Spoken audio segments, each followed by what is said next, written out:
folks' lives.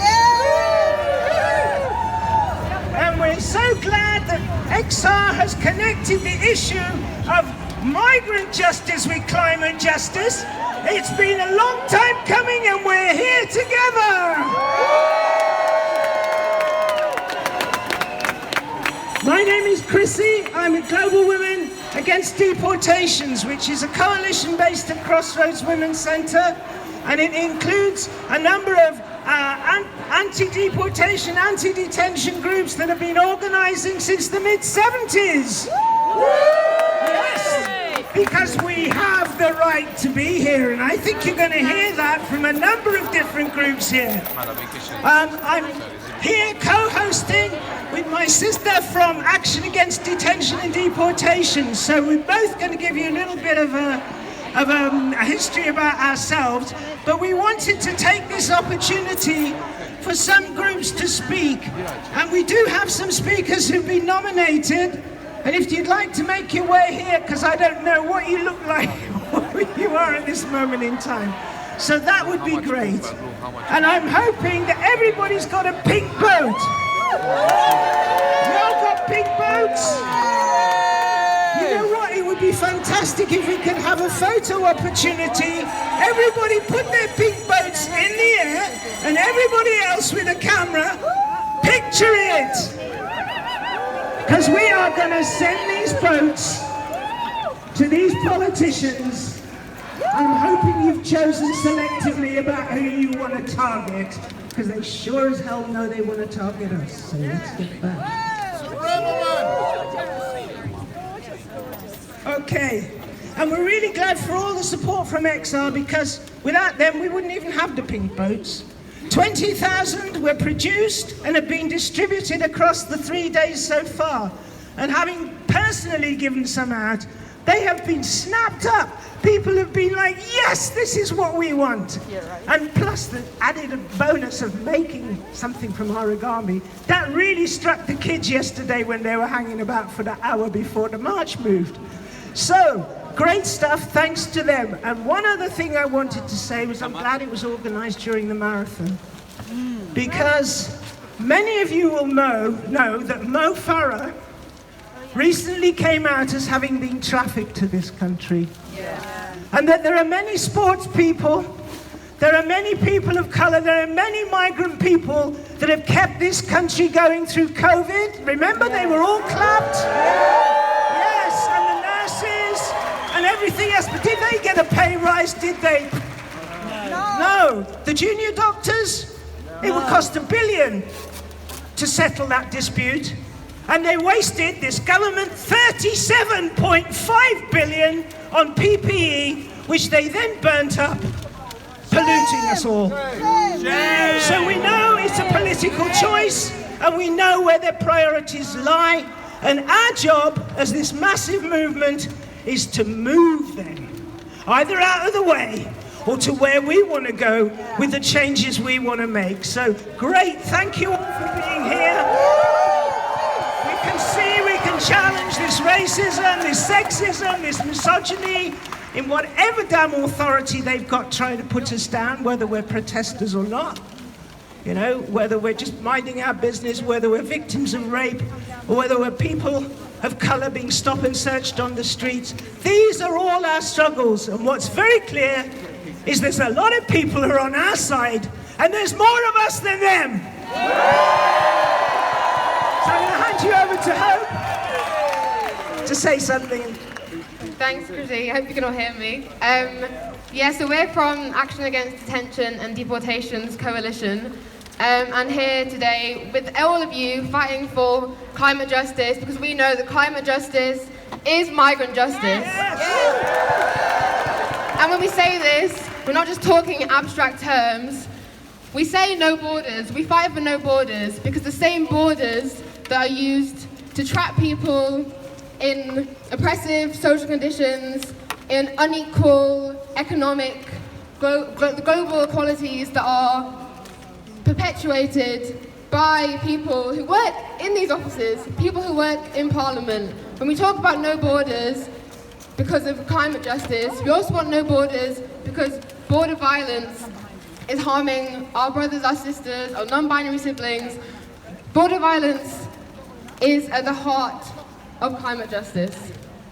And when we see people being stopped at immigration raids, when we see people being stopped and searched by the police, it's the same logics that's telling us that the people around us are suspects. People around us are not to be cared for, but to be questioned. And when we're talking about climate justice, we're talking about care. We're talking about caring for our neighbours, for people around us. We're talking about not looking at the land as something to extract money from, but as something that we can share and grow in together.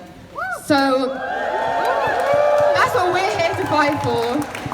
And we're going to hear from some other speakers that will say in probably much better words than me. So I won't go on all day, but thank you all for being here. And this is not the end, this is very much the beginning. And we need turnouts like this to remind people in these buildings, in positions of power, that we're not going to let them make decisions on our behalf, and that there will be a resistance.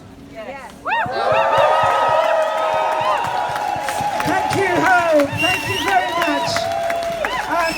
I'd like to call on our first speaker, who is Sasha from Homes Not Hotels, I think. Sasha? You want to lift up? Okay, thanks. Woo! Thank you. Okay. Hi everyone, my name is Sasha and I'm speaking on behalf of Homes Not Hotels campaign in Brighton. Our campaign in Brighton started in late January following the horrific news that over 137 unaccompanied asylum-seeking children had gone missing from a Home Office-run hotel in our city. The state assumes responsibility for those within its borders who are most vulnerable. However, this system is so grossly inadequate that children are literally disappearing from within it. This is a direct result of the gross negligence and hostility of the Tory government. This government's treatment of people seeking asylum in this country is an utter disgrace. Not only does our violent border regime mean that people are forced to take dangerous routes into the UK, but the border is then extended into our communities in the form of these Home Office-run hotels. These hotels are not fit for purpose. I work providing support to people in the hotels, and I see firsthand the negative effects that they have on people's well-being. Although these are meant to be temporary accommodation, people are often stuck here for well over a year. These are human beings trapped in limbo, waiting for their asylum claims to be processed, with nothing to do and with no right to work. Individuals have often told me that they feel like prisoners in these hotels. These hotels are another form of detention, and so are a part of the government's cruel attempt to criminalise and incarcerate people seeking asylum in this country. Furthermore, the new Immigration Bill has created new powers to detain people. Detention can now exist in any place deemed viable by the Home Secretary. So what does the Home Secretary deem viable? Disused prisons, RAF bases, barges. This bill is an assault on human rights and will put people's lives at risk. It will give the government the ability to do what it wants without being held to account by the people. The repeal of human rights always starts with those perceived as a threat, in this case migrants, but ultimately will impact everyone. This is not just an attack on the rights of migrants, but an attack on everyone's rights.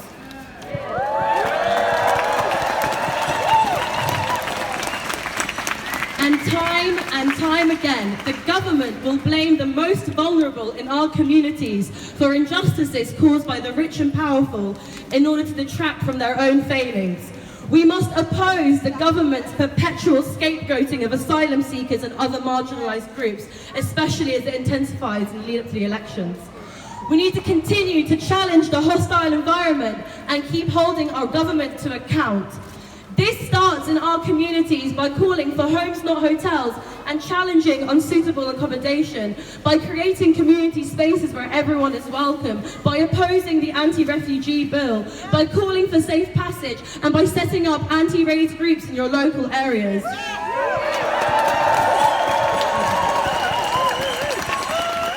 All love, protection, dignity, healthcare, and good quality housing, regardless of their immigration status. No human is illegal.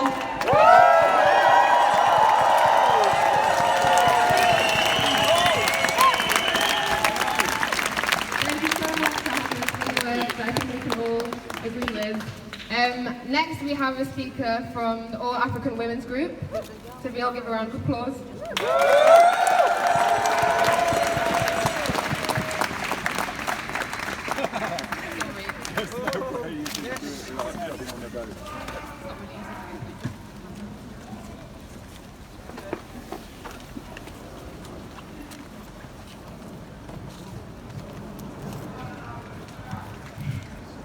Wow.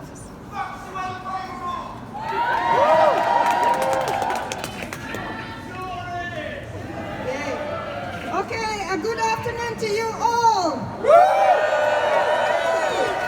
My name is Lou from the All African Women's Group. We are 100 plus women seeking asylum from different countries, not only in Africa, but also in other continents. Put the mic Yep, and different backgrounds. We are mothers, lesbians, and bi. Some with our children here, and some, sadly, we were forced to leave them behind when we escaped. We fled from war, persecution, rape, starvation, and now, more than ever, environmental destruction. We see the pink boats, yeah? Pink boats here, and feel for the people who risked their lives crossing the sea and land. We oppose the illegal migration bill. This government bombs people out of their homes, then builds barriers to stop them escaping for their lives. In our group, some sisters have been put in detention centers, and this has left us more fragile and near suicidal. But many of us resisted with hunger strikes and other protests and won our release and status.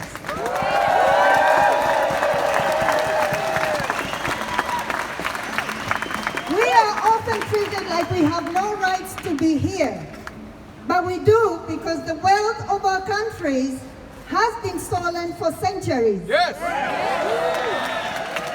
We have a right to come, to save our lives, and claim the wealth. Yes! Back home, women are the main caregivers and the small-scale farmers, growing food for our families, community, looking after the land, animals, and preserving the environment. Our work is almost always unpaid and made worse by drought, flooding, hurricanes, and other disasters caused by the climate crisis, which we haven't caused. This destruction is driven by corporate greed. Yes! And profiteering and corruption. This is what is driving millions of us to flee. Mothers and children suffer most. We are more likely to be poor, to be unable to escape, and to be targeted for rape and other violence. We are here because the murderers, polluters, billionaires are still there, stealing our resources everywhere. And we demand the right to stay, to end destitution, detentions, and deportations.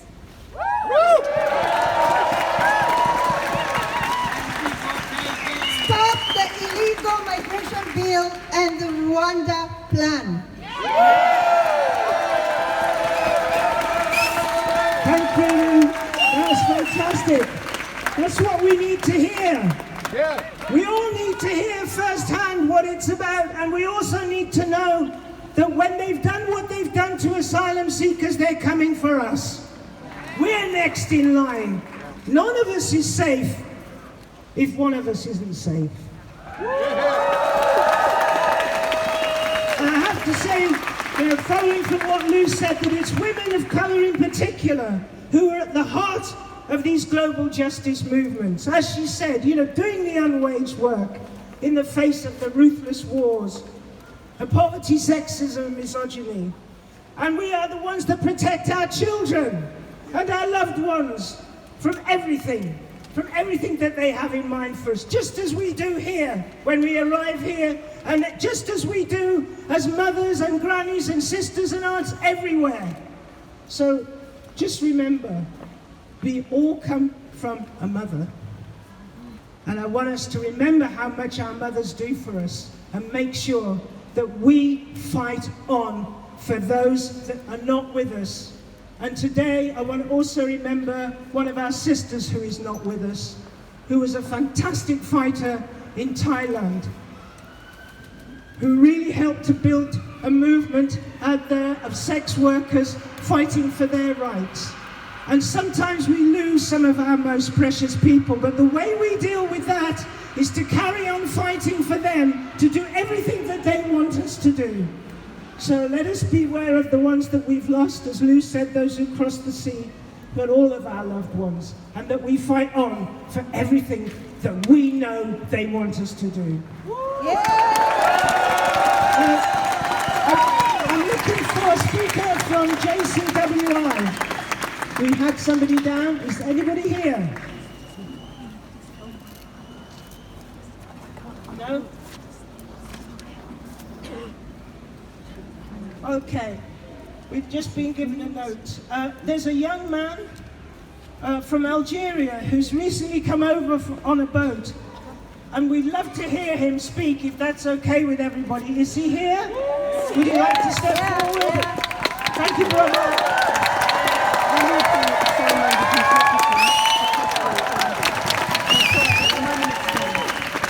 Hi everybody, my name is Moon, I'm 24 years old, and according to Suella Braverman, I'm an invader in this country, which is fucking hilarious. Okay.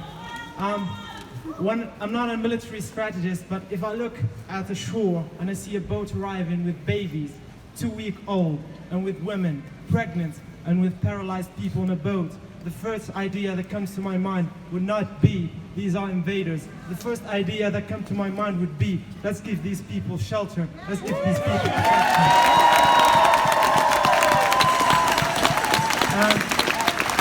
And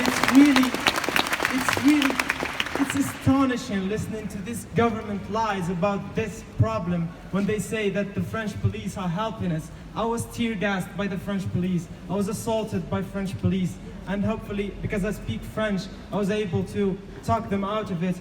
One night we were in a jungle and we were abused, ambushed by the CRS, the special military forces of the French police. And we had pregnant women with us and they tear gassed us. And there was a baby laying on the floor and I had to pick him up and run away from the police. I tried 10 times to reach Britain because I speak English, and that's why I want to be here, because I want to be in a place where people can understand me and I can understand them. And I mean, looking for happiness is a human right, and no human is illegal.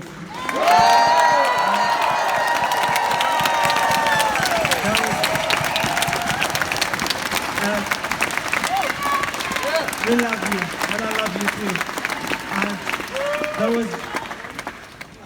I thought that the journey here would take me an hour. It took me 11 hours, and the waves were so high, and the water started getting into the boat, and I started crying. And I remembered my mother, and she didn't know that I'm making the journey. I didn't want her to know about it, and I thought I was gonna die.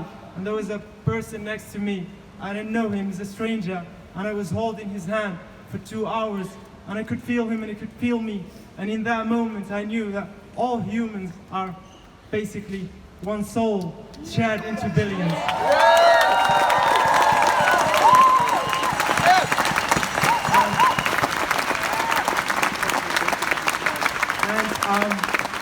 I don't want to be labeled as a refugee. I'm a human being, and I dream to become a filmmaker one day and shed light on human stories and the idea that through love, everything is possible. Thank you so much.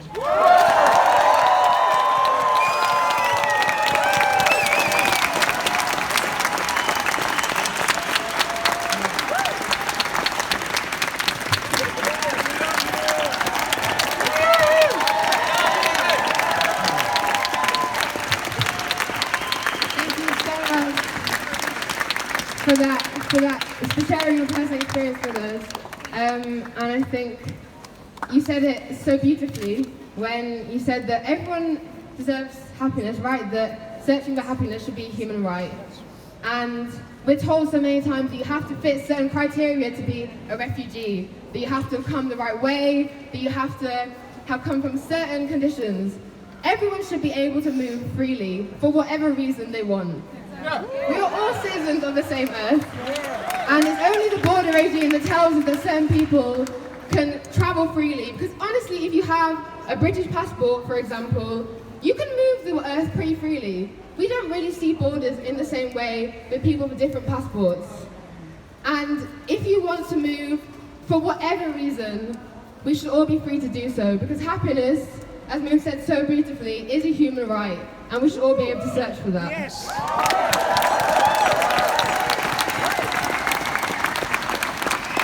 I think we're going to hear from a speaker from Calais now, but I thought maybe we should get some chanting going in the meantime. So I say it loud, say it clear. Refugees are welcome here. Say it loud, say it clear. Refugees are welcome here. Say it loud, say it clear. Refugees are welcome here. Say it loud, say it clear. Refugees are welcome here. Thank you. Now, speaking from Calais.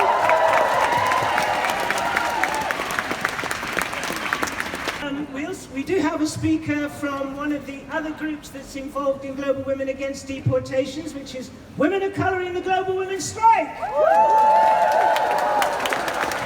And maybe people might want to start passing up their pink boats. We're supposed to put them on the grass so we can get them down here. But anyway, we can get this. As we're speaking now, maybe some more pink boats can come. Hello, everybody. I'm kind of overwhelmed at the numbers, and we look absolutely beautiful together. I wanted to thank Extinction Rebellion for widening the issue. This is what we need, and we need even more of it. I would just underline what the young brother from Algeria said. We are all one. The people on the boats, the people of the global south in Africa, in India, and Latin America, we all have a right to life, to happiness, and to everything that we build in this world. Yes. Yeah. We are making a movement to rebuild the world, and it starts with opening the borders and bringing our people here. We in the global south have worked for 500 years.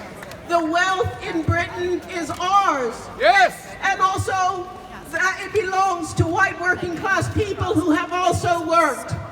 Together, when we get together, we can claim it all back.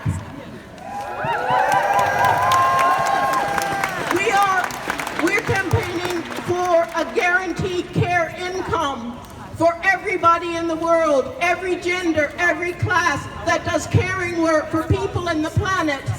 That includes the work of organizing events like today, and it includes the work of mothers who do the survival work day in, day out, and often do not get recognized. Our movements are coming together. The movement against rape, the movement against police violence, the movement of people with disabilities, the climate justice movement, the immigration and asylum rights movement, and the women's movement, all of us together. We live from the bottom so that we all go up together. The one last thing I wanted to say is that there are women in high places. There are even women of color like Sue Braverman, and they do not represent us. And we must not get sidetracked by women or black people in high places. We start from the grassroots, because the grassroots is where we feel it and where we know it and where we build it. Thank you for everyone who's come out today.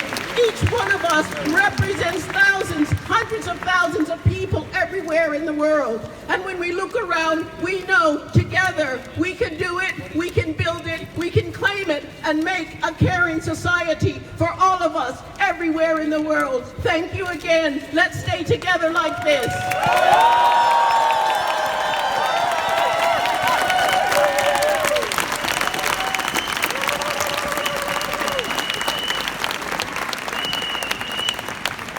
Thank you so much. We're all here together, but the movement doesn't end here. And the real organising work isn't necessarily a massive demos like this. This is a great start, and it's so great to see the power of our collective solidarity. But we continue the work at home, and we continue the work in our day-to-day lives. We talk about building a world built on care. That starts with care for your neighbours, your siblings, the people you work with, the people you see on the streets. This work must be our lives. It cannot be a hobby or an activity. We must truly embody this in everything we do.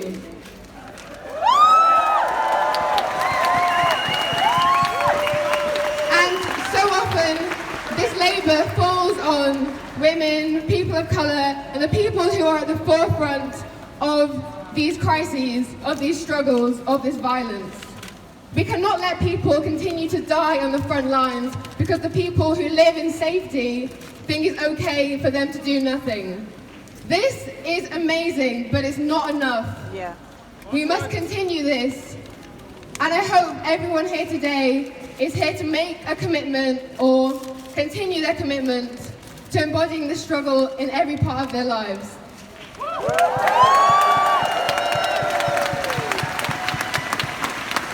I think I'd like to invite Rob up to speak quickly, who I'm told his idea it was for these brilliant pink boats that we see. So, Rob, if you would like to speak, we all want to hear from you. Hey, Rob! Woohoo! Hi, everyone. It's really amazing to be here and to see everyone here. I feel very inadequate, and I shouldn't really be speaking. It's an incredible privilege to be able to do this and to make space. And it's such a hard fight to do that, always. We have to make so much more space in our lives. And I just want these boats to be a commitment from all of us. Everyone's put their names to it. Let that be a commitment. You don't need any other contract to sign. You don't need to sign up to any other mailing list. This is the commitment that you've made, and you've made these pink boats. And it looks incredible behind there. They're putting them on the moat in front of the Home Office, and they're floating down. It looks absolutely incredible. It's ridiculous that the Home Office has a moat. It's ridiculous that this country has a moat. It's a horror story.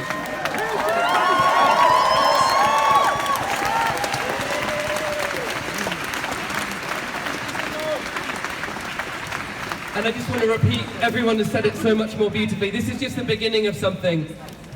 How easy it is to do something so small like folding a boat. How hard it is to commit to make that the first step of an extremely long path to real change. And I really want this to be a commitment from everyone to that, everyone I see here, because I look around and I go, we really are uniting to survive. Yeah. We really are getting it into our bones now. And we've got to take that further. We've got to keep coming back. And we've got to keep working harder.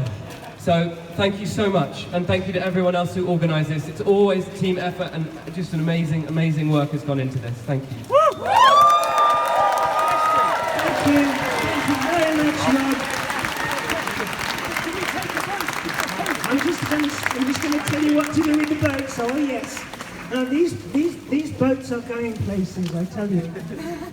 I just wanted to give a quick shout out also for the human rights defenders around the world. Yes.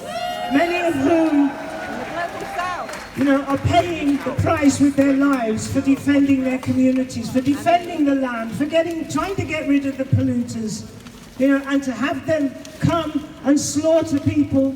It takes whole communities from Thailand to Haiti, from Palestine, to countries in Latin America, fighting against the the source of these polluters, which is often here in countries like Britain. And our responsibility is to take on those polluters, those billionaires. We've got billionaires in the Home Office, we've got billionaires in the government in number 10 Downing Street telling us how we should live. No! Time is to tell them. And we must also remember the prisoners, many of whom are the political prisoners, who are being locked away because they dared to challenge the status quo. We must remember them and we must free them. They're our people. And in fact, we must not abandon anyone. No one must be abandoned, and we are going to not abandon these pink boats. Many of them have messages on the back through the template letter. They're going to be sent to the MP, so do not leave any boats here. These boats are not for these people inside. These boats are to be sent and posted and to make the statement that we know these boats are. You should see thousands and thousands of these boats. Thank you for taking it on, because it's been a joy and it's been a pleasure to meet with you all and to talk to so many people who feel the same way about everything for the life of people and the planet.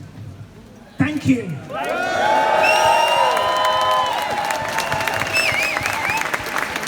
I think we have a final speaker. And I think the boats are being handed out, so do take one. But yeah, I'd like to introduce our speaker from Hastings Supports Refugees.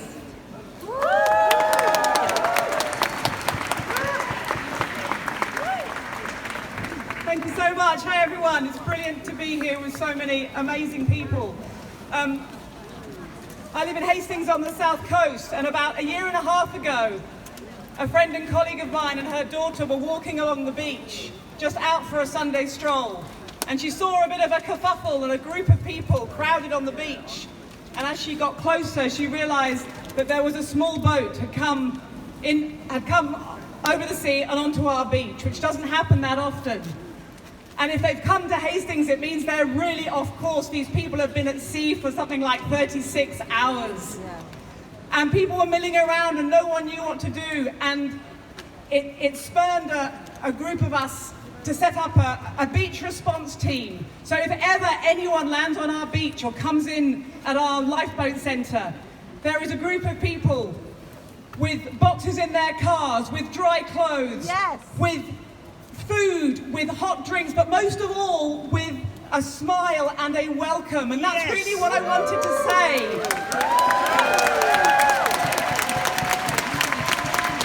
Is that even in places that people think are full of Brexit voters or racists, there is so much support because people turn out just like you've done. And it makes a difference. Every single person makes a difference. And I was speaking to a young man from Afghanistan who came in on a boat about a year ago. And he said, thank you for the shoes or the clothes or the cup of tea, but actually he said, thank you for seeing me.